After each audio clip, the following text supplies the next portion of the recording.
No, they should all be able to rise and watch this. That's right. They should be getting up. So we are live, gentlemen. It is the Niners DNA team with our preview for Week 3. It is 6:35 here in Sydney on a Sunday evening, a cooler Sunday evening for a September night. And it is 1:35 in the morning for San Francisco. So I hope all you fans over there are getting up early, nice and early, to watch the Aussie boys talk about the San Francisco 49ers playing the Broncos this week. We've got Rod and Jono. Welcome, boys. How you going? Great. Thanks, Pete. Very good. Thank you. So Rod's joining us from his home, and Jono's over in the Barossa. So for Sydney siders, Australian people, we know that the Barossa is in Adelaide and it's a wine country. But for the California audience, Barossa's like a Napa Valley, isn't it, Jono? Yeah, absolutely. Beautiful, beautiful place. Never been here before and had a blast the last couple of days, so it's been good fun. Excellent. So and tasting the produce too, mate. Yeah. Let's head straight into it, guys. There's a couple. So we're going to talk. We've got 5 topics, and we're going to talk about obviously the game. We've got some key matchups. We'll Kyle let Jimmy cook. What are the keys to victory in our final predictions? But on the Kyle and Jimmy stuff, there's been a little bit of stuff in the media around Kyle and Jimmy being at odds. There's been some press conferences whereby he's been asked questions. So it happened, I think, in the Monday press conference or the Tuesday, or even could have been after the game, where Jimmy was saying that he feels he felt really free when he first came on, and he felt as if he had a lot more latitude in terms of what he could do with the ball and how he could get it downfield. And then, as we saw, it got a little bit more fettered down the stretch as we got to the end of the game. And he was asked about that in the press conference, and he said that it felt great. And then the subsequent question became, would you like that going forward in the season? He said, that's a fair question. You'd have to ask Kyle. And then Kyle was asked the same question. And as usual, Kyle being Kyle, he bristled and said, look, you'd have to, I don't know, that's a huge interpretation. That's just the way that we play. He's a great thrower of the football, and just to me waffled on a little bit. Do you think with Jimmy in the position that he has now, in terms of coming back, he's got all the leverage, is he going to take advantage, do you think, Rod? Well, can I just take it back a step? And Yes. A bit of stuff that I've heard is that he came into the game last week and he did let the ball fly a bit more than we're used to normally seeing him do, a bit of that downfield stuff. And some of the stuff I've heard through the week was that because he was still operating on Trey's game plan, and he sort of came in without too many practice reps and, had to execute the game plan designed for Trey. So does that mean that this week Kyle's going to design a game plan for Jimmy and bring him back to what we know, and that little short stuff over the middle in between the numbers? So, yeah, I don't know. We'll find out tomorrow. I think before I tell you, I've been waffling on. Tell me what do you think, Jono? What's your read of this situation? Yeah, look, I agree with what would have lost him of the game and of his practice, and so I feel like if they're at odds, they're probably at odds in terms of the level of intensity that they bring to the game. And I would say that Kyle is an intense coach. He's an intense person. He expects that from his quarterback. So when he doesn't get that, then potentially that's where they see a difference. And that's probably was highlighted in the press conferences this week.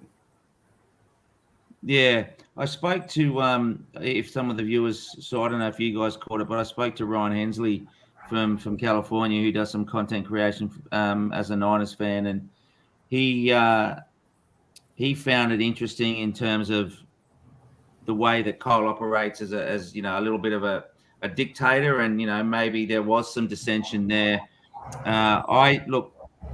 I think that Jimmy, and it's been talked about, on some shows that I've seen that, they talk about, it's spicy Jimmy, it's him that it's Jimmy that's, that's kind of gone back to the guy he was in 2017. And I've actually quite enjoyed watching him over, in the press conferences over this last week. I must admit, when I saw Lance go down, I thought I wasn't that interested in watching Niners foot. Not when I say not that interested, I guess it was just an initial shock. But now seeing Jimmy with this renewed energy to be the guy that he wants to be has me very interested again, and I'm very keen to see what happens tomorrow in terms of if Kyle lets him cook a little bit, and we know that hang on, let me save this and show it. Will Kyle let Jimmy cook? And I think that there will. I think Kyle might let him. I think he might let him loose a little bit. I think you saw that pass to, and we talked about it last week. And I was just watching some highlights from last week again, just before preparing for this show. That pass to Dwelly and the hits down to the passes down to IU. The one to Ray McLeod was the standout. Yeah, it was, and they're a little bit over the middle. They're not super outside the numbers, but they're 20 and 30 yard passes, not really getting over the 40-yard mark. But that's okay. But it's good to see, again, especially off the play action, Jimmy hitting that stuff rather and be given some freedom to move around the pocket rather than just 5-step drop, 7-step drop, and hit his receiver on a slant or a dig coming over the middle. So, but again, with Kittle being back, that's been confirmed. I think that that type of play will be utilized. But I think my personal opinion is we're going to see a different Jimmy tomorrow. I think we're going to see the Jimmy that we all hoped he would be. Their secondary is pretty weak at the moment. You've got Surtain banged up. If he plays, you've got a rookie in there.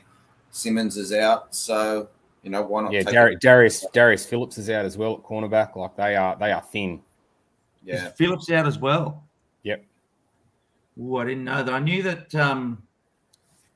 Surtain was banged up. I knew that.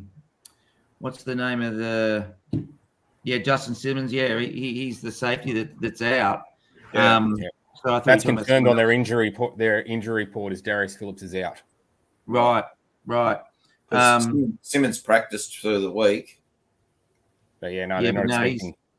They're not expecting him to play at all. No. So,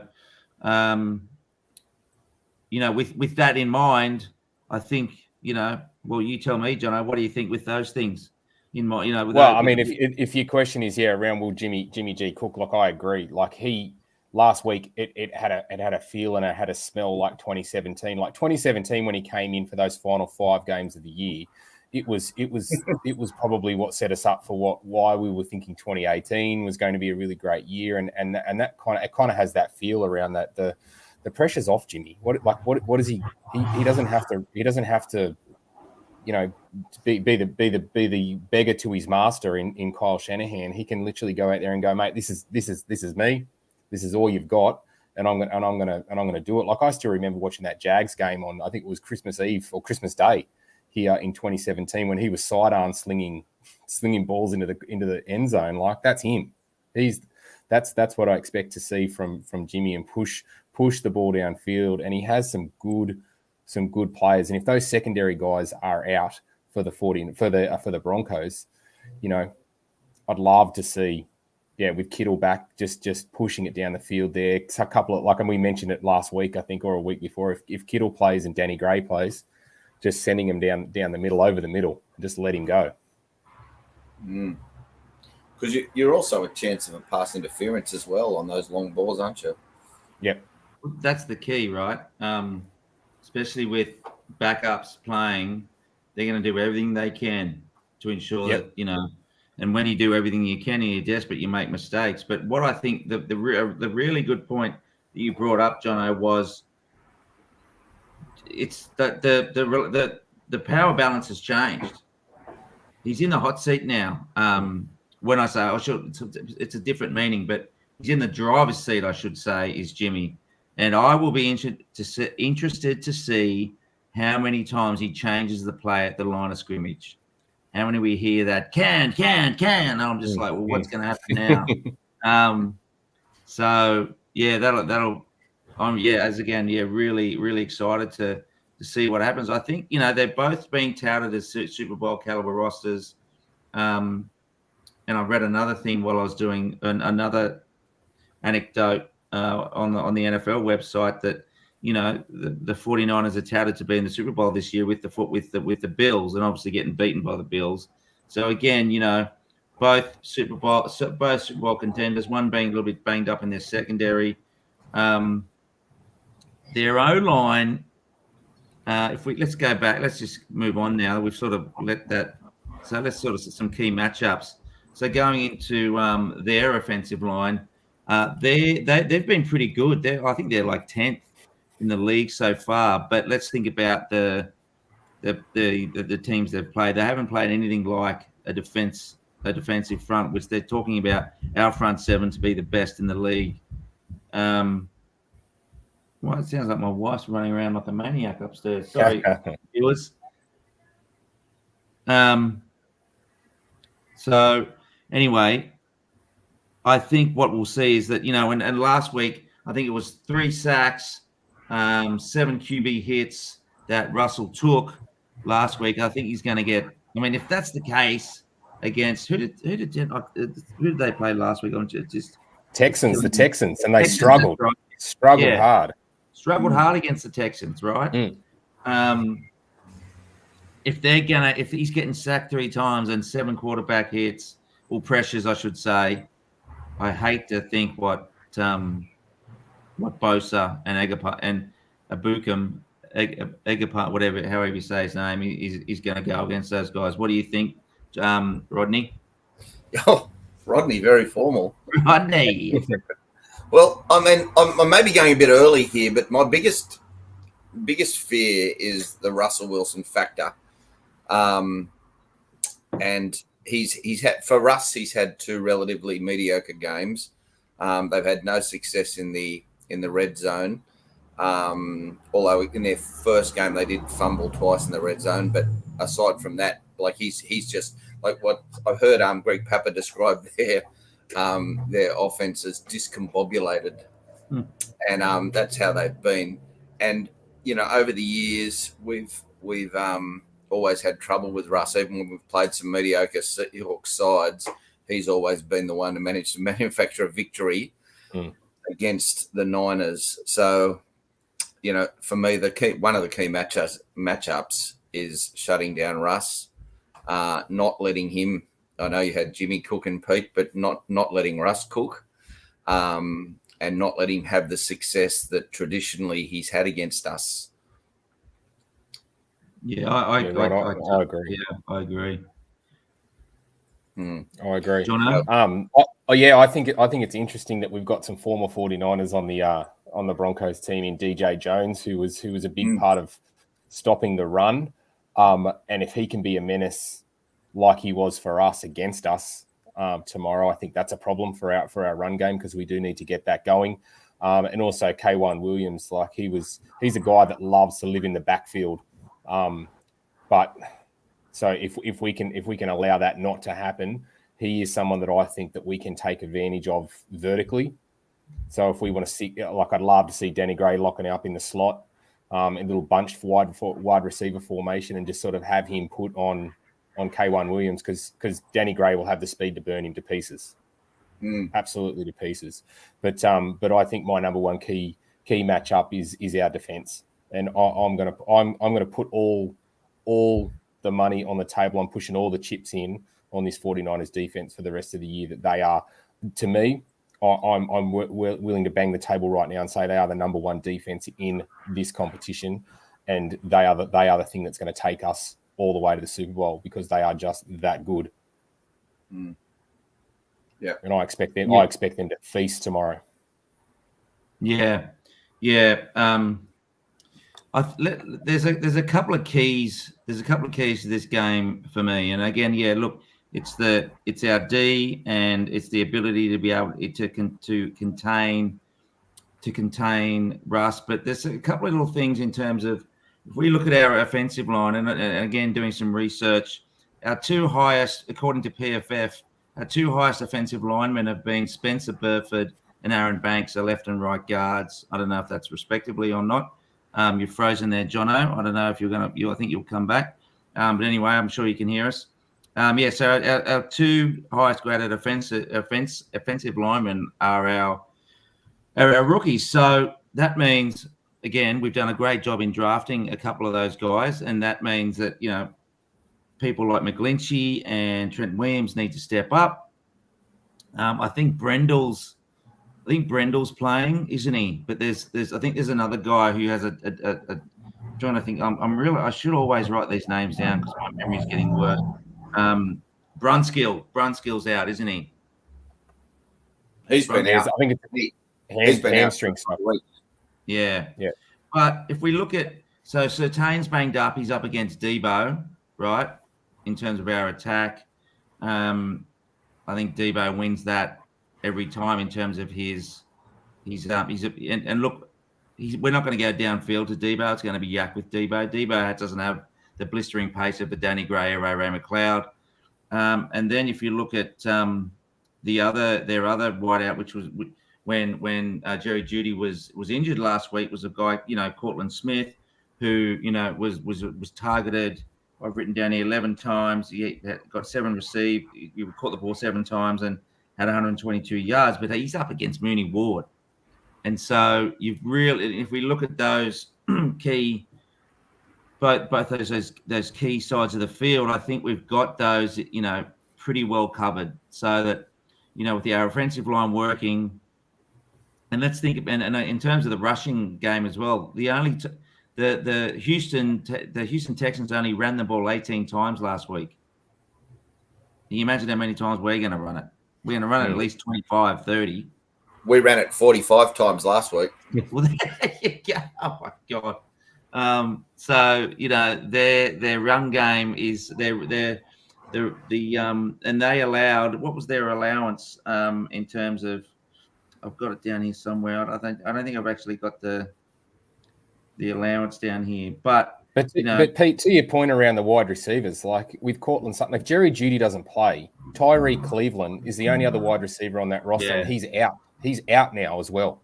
Like they've just made another roster move. They pulled a wide receiver off the practice squad.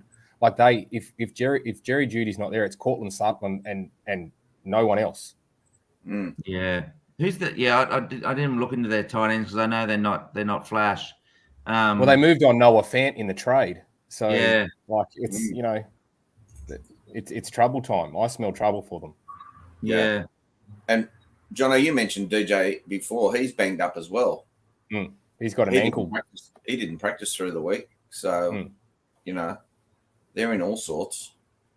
So I think he will bring some key knowledge though in terms of their run game packages, their run game looks. He'll bring some key knowledge, and he would have done that during the week. So no, that's right. And what do we got there? Little Barossa Red there, mate. Yeah, we do. We've got a little GSM happening here. Oh, little blend. Nice. So yeah, look, those matchups. I think as Rod was talking about, I think we can contain. Rod was saying, we can contain Russ. Jono, your thoughts were that. Repeat them for me. What your thoughts were on the wideouts being depleted, and so that we've got. That's exactly right. I think that I think we've just got them at the right time in terms of where they're stacking up with their injuries. Look, it's unfortunate for them, but I just think that it sort of plays into our hands, especially with our defense. Yeah. All right, boys. Well, let's move on to keys to victory. I'm going to throw straight to Jono on this one. As I said, taking advantage of us in the defensive game, but also taking advantage of letting Jimmy do what he does best, which is pass over the middle. So I expect to see George Kittle come back with a bang this week. It seems quite almost humorous that he's back when Jimmy's now available for him. So given that Trey Lance could have used the help of the number one tight end in the game, but it's going to be great to see him there. I think we're going to see Debo and Ayuk in that slant game coming across over the middle for Jimmy, as well as Danny. I'd love to see Danny Gray in the slot, and I think that's where we will feast in the pass game. So that's going to be one of my other keys to victory on top of the defense. What about you, Rod? I just I don't want to sound like I'm banging on about this, but establishing the run for me is just key.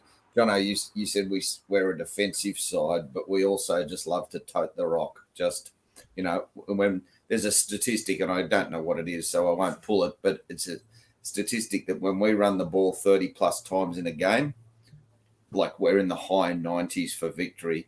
So establish the run early, because they're not bad up front. They've got injuries across the park, but they're not bad up front. Who have they got? They got Chubb's an edge rusher, isn't he? And they got that bloke from the Cowboys.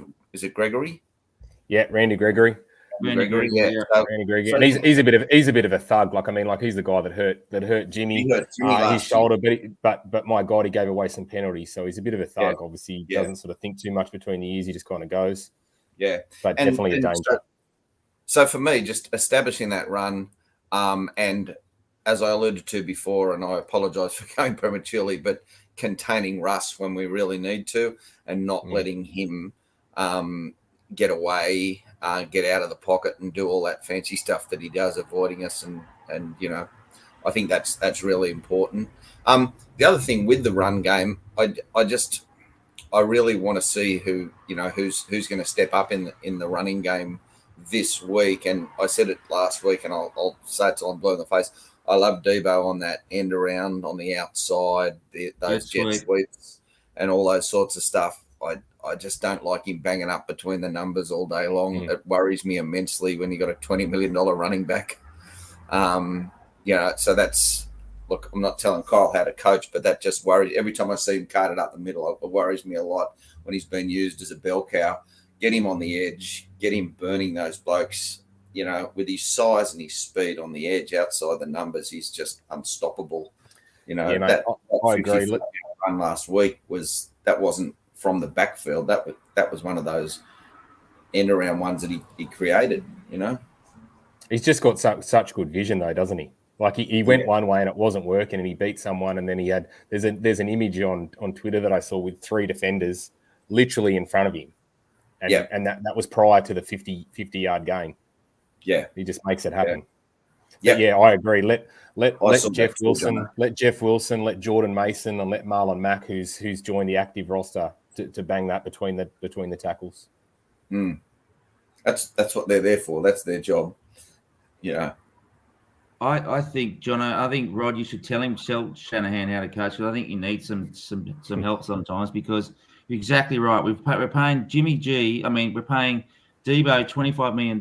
He's a wide receiver. He beats people wide of the line of scrimmage, right? And that is on those jet sweeps. He's incredibly effective on the angle. And what I mean by the angle, he runs around corners really, really well. You've got in sprint, when you got those 4 by 100 meter sprints, there's specialist corners runners, and Debo is one of those. He's got a really good turn of pace, and he's really great off the mark, and that's why he's so explosive.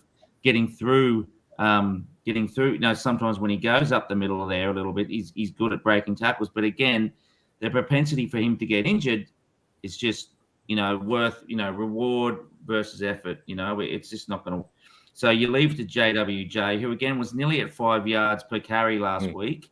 So he came back. We don't know what Jordan Mason's going to be like. He's only had 2 games. I think he's going to be really good. TDP got injured, which again is another black mark for Kyle, I think. But then you've got Jordan Mason coming in, and no, I don't know if I repeat. Marlon Mack, coming to the. So there's 3. Just use them.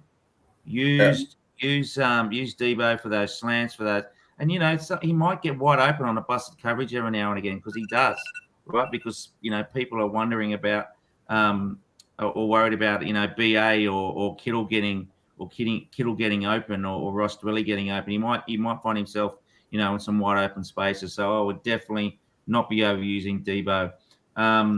Do you sense that there's a sorry to cut you there, Pete. Do you think right. that I'm just thinking about the running back and what we've got there in terms of player personnel. Do you think that the restructure today of Trent Williams to use some of his base salary into a bonus to free some space up, do you think does that allude to any kind of movement in terms of a trade or a possible addition? Because I think the only place that we probably need to add is running back at this point, and then maybe that's off the back of they know something about Mitchell. He may not get that 8-week time frame, and they need to sort of get some reinforcements in. And I'm thinking sort of maybe Kareem Hunt. Yeah, I think you're right, Jono. I think you never.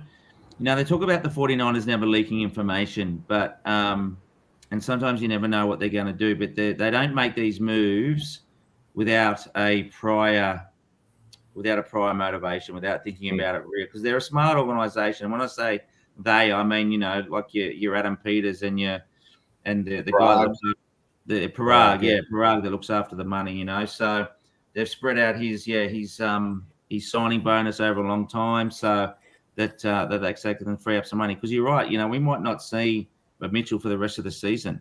Yeah, they might want to get him right. So the 8 weeks, that's a long time. And when a running back has 2.5 seasons as an average, the propensity for our guys to be injured are going to be the same. So I think there's definitely some more. I think you're down the right track there, Jono. My keys to victory again are obviously the run, mate. We need to establish that, and I think the other key to us getting together back as a fan base and behind the team, behind the logo, behind the storied franchises is seeing Jimmy being freed up. I think if he is allowed, and I think we can definitely win the game off the back of our defense and our run game. But I think if we see Jimmy throw some balls, that are longer than the 25, 10, 15, 25 yard mark, I think, we can really put these guys away. A lot of the predictions have been, as I look at my other screen, 21-20, 23-20, 24-20, 24-16, 7-16, 2017, 21-20. That's from the NFL experts. I think if we can really put some pressure on Russ and let Jimmy cook and use the right personnel to tote the rock, we can win this game. 30 points to 17 points to we can really put some points on the board, because there's all this talk about this being a Super Bowl caliber roster. We need to put really need to put the NFL or the league on notice. I don't think that is part of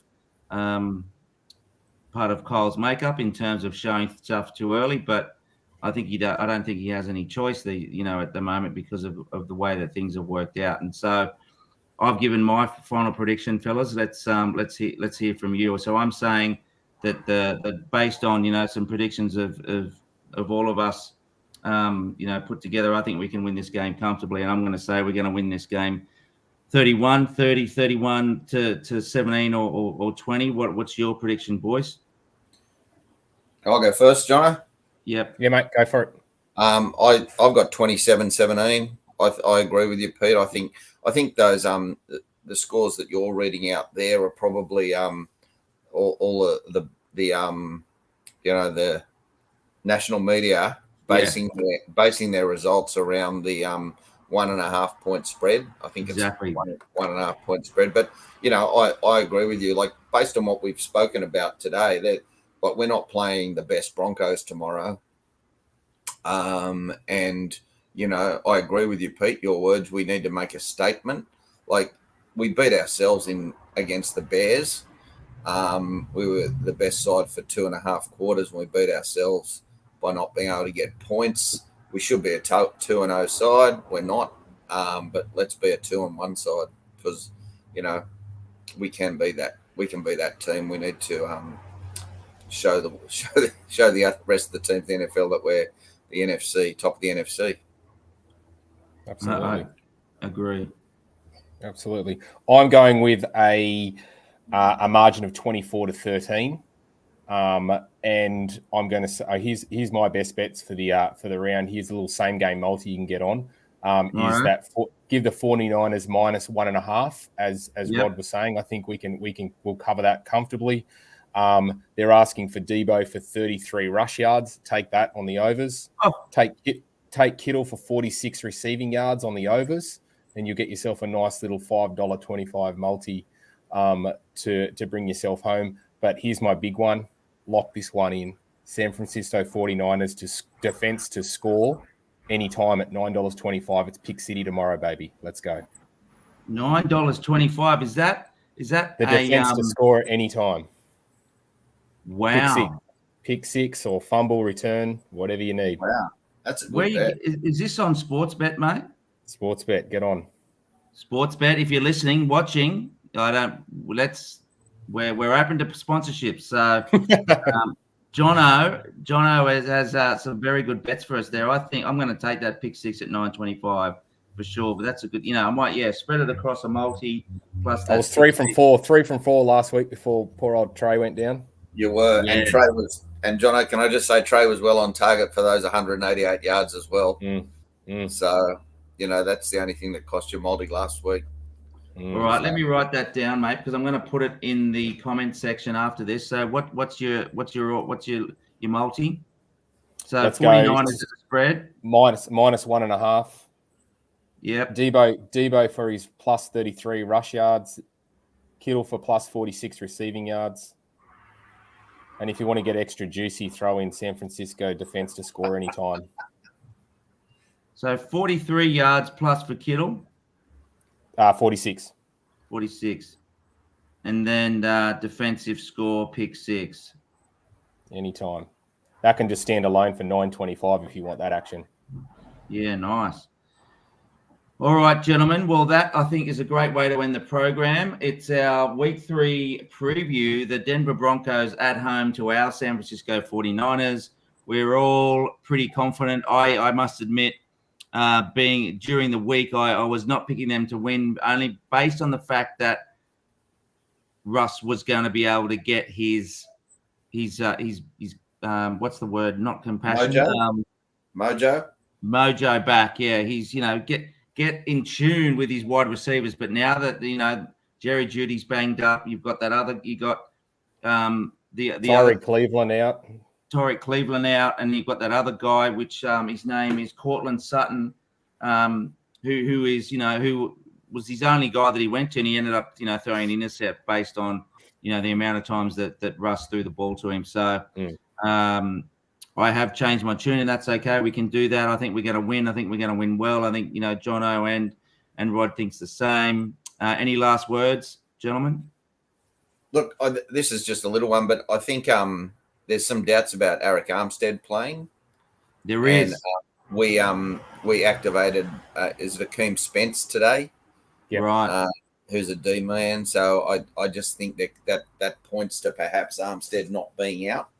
I think our depth in our D line is enough to be able to cover that, but that's just a point to be made. No, you're right. I think I read something on Twitter that Eric Armstead being out is could be a little bit of an issue in terms of, because remember how we put him inside on the interior last year and he just started just going, so you're saying do we know who's going to replace him there? Is it Akeem Spence? Akeem Spence got activated from the practice squad today. Right. I think it's just all eyes on Javon Kinlaw. Yeah. Well, this is right. Is he back? Because he was out, wasn't he? Yeah. No, he hasn't missed a game this year. He hasn't missed a game this year. No, I know, but I thought he went off. ACL. He got banged up in the first game. Right, but he came back on, didn't he? Yeah. Yeah, good. All right. Well, so Javon's got to step up, and he knows he has to step up. This is his year. If he doesn't do what he's been claiming to do after that big bust up with Grant Cohn on, I don't know if you guys saw that. God, that was intense. Terrible. Terrible. He has to really stand up. All right. Well, this is what they picked him for. This is why they took him in the first round. And he's fit, he's healthy, he's ready to go. Plus, who did he replace? Our boy Defo. Exactly. All right. Well, boys, enjoy. So you enjoy the Barossa there, Jono, and Rod, you enjoy your. What have you got there, mate? A little Chardonnay. Little Chardonnay, little Evans and Tate. Nice, mate. I've got. We're open to sponsors. some Soda Stream.